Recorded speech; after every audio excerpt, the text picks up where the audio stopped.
Assalamualaikum warahmatullahi wabarakatuh. Hari kiamat merupakan salah satu hari akhir yang wajib kita imani. Kiamat merupakan hari berakhirnya kehidupan di seluruh alam semesta. Hari kiamat adalah hari di mana langit akan terbelah. Planet-planet dan huru haranya telah berterbangan. Bintang-bintang berjatuhan, gunung-gunung pun hancur.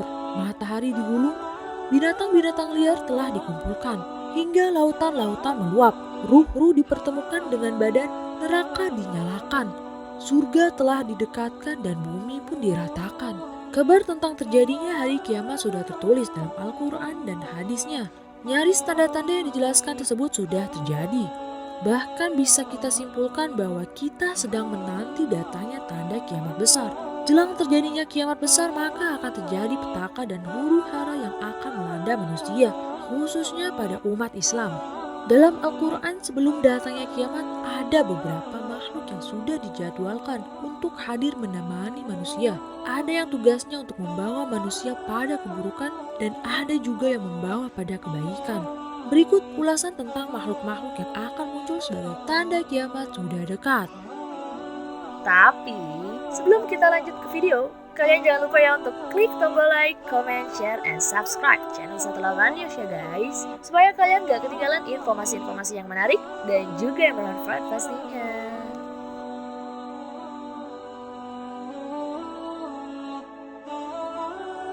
Dajjal. Kita semua mengetahui bahwasanya menjelang terjadinya hari kiamat akan muncul sesosok yang menganggap bahwa dirinya adalah Tuhan.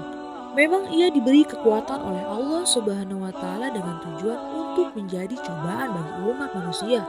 Apakah ia akan tetap berpegang teguh terhadap agamanya atau lebih memilih mengikuti Dajjal si mata satu? Dajjal adalah seorang makhluk kafir yang jahat dalam eskatologi Islam. Ia akan muncul menjelang kiamat. Menurut hadis Nabi Muhammad SAW bersabda, sejak Allah Subhanahu wa Ta'ala menciptakan Nabi Adam alaihi sampai ke hari kiamat nanti, tidak ada satu ujian pun yang lebih dahsyat daripada Dajjal.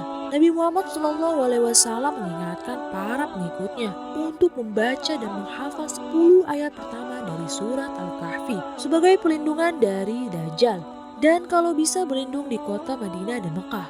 Karena Dajjal tidak akan pernah bisa masuk ke kota tersebut yang dijaga oleh para malaikat. Dajjal akan berada di bumi selama 40 hari dan dia akan mengelilingi bumi dalam waktu yang singkat untuk mengajak orang menjadi pengikutnya. Bagi yang membangkang dan tidak ingin mengikutinya, maka ia akan diberikan kesengsaraan oleh Dajjal. Satu hari pertama seperti 1 tahun, satu hari kedua seperti 1 bulan, satu hari ketiga seperti sepekan, dan hari berikutnya seperti hari-hari biasanya.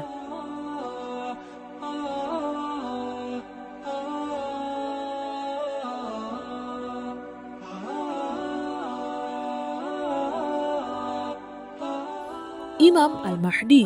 Nama beliau adalah Muhammad bin Abdullah Al-Mahdi Al-Fatimi Al-Quraisy. Beliau adalah keturunan Rasulullah SAW dan termasuk salah satu Khulafaur Rasyidin. Imam Mahdi adalah seorang Quraisy yang muncul di akhir zaman untuk memenuhi dunia dengan keadilan sebagaimana sebelumnya telah dipenuhi dengan beberapa kezaliman. Beliau menetap di bumi antara 7-9 tahun yang memerangi musuh Islam dan fitnah Dajjal.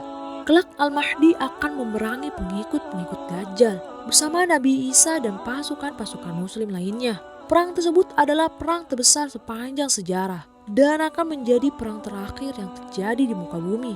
Dikabarkan perang tersebut kembali seperti zaman dahulu, yaitu menggunakan benda-benda tajam seperti pedang, tombak, dan sebagainya.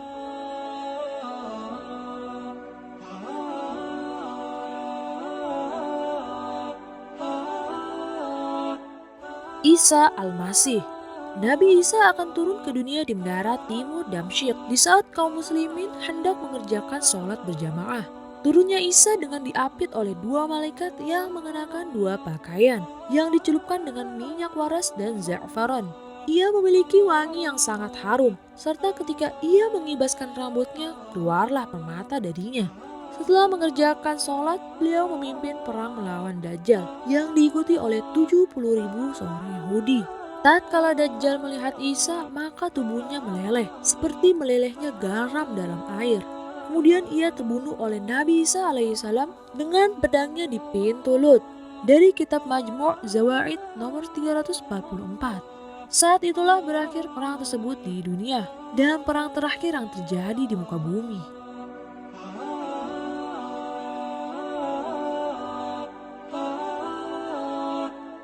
Ya'juj dan Ma'juj. Keluarnya Ya'juj dan Ma'juj adalah keburukan yang dekat yang telah diperingatkan oleh Rasulullah SAW dari Zainab binti Jahsy bahwa Nabi datang kepadanya dengan tergopoh-gopoh. Beliau bersabda, "La ilaha illallah." Celakalah orang-orang Arab dari keburukan yang telah dekat. Pada hari ini benteng Ya'juj dan Ma'juj dibuka seperti ini. Dalam hadisnya Rasulullah SAW telah bersabda, Rasulullah melingkarkan ibu jarinya dengan jari telunjuknya. Hadis muttafaqun alaih. Selama ini ada beragam persepsi tentang Ya'juj dan Ma'juj. Ada yang mengatakan jika bangsa ini adalah alien, monster-monster buas, sampai ada yang mengatakannya sebagai perlambangan dari sifat-sifat yang jahat. Tapi kalau merujuk dari banyak referensi, dikatakan dengan jelas jika bangsa satu ini adalah manusia. Diceritakan jika bangsa Ya'juj Ma'juj gemar membuat keonaran di sekitar tempat yang mereka tinggali. Mereka sangat kuat dan tak bisa dilawan, sehingga manusia pun menyerah menghadapi kegilaan bangsa ini. Hingga pada akhirnya seorang raja yang bernama Zulkarnain berinisiatif untuk membangun sebuah tembok besar atas paksaan umat manusia.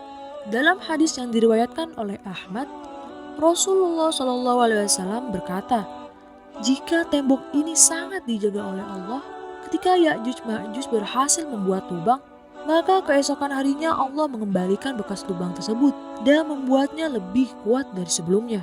Namun dikatakan dalam Al-Quran, jika saatnya tiba nanti tembok ini akan sanggup diruntuhkan oleh mereka, Ya'juj dan Ma'juj sendiri tidak mati di tangan Nabi Isa alaihi salatu wassalam maupun Imam Mahdi. Mereka akan mati dengan ulat-ulat yang menggerogoti leher-leher bangsa laknat itu, sesuai dengan hadis yang diriwayatkan oleh Muslim. Bangsa barbar ini pun mati seketika dan mayat-mayat mereka bergelimpahan serta berbau busuk. Tubuh-tubuh mereka memenuhi daratan hingga Nabi Isa pun dan sahabat-sahabatnya tak menemukan tanah untuk dipijak.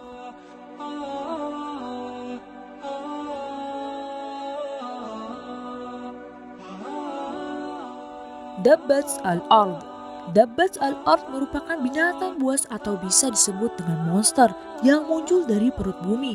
Dalam Islam sendiri, makhluk ini merupakan sebagian dari tanda datangnya hari penghakiman.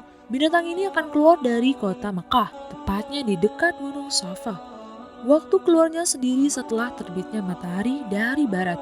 Makhluk ini memiliki kemampuan berbicara fasih dalam berbagai macam bahasa.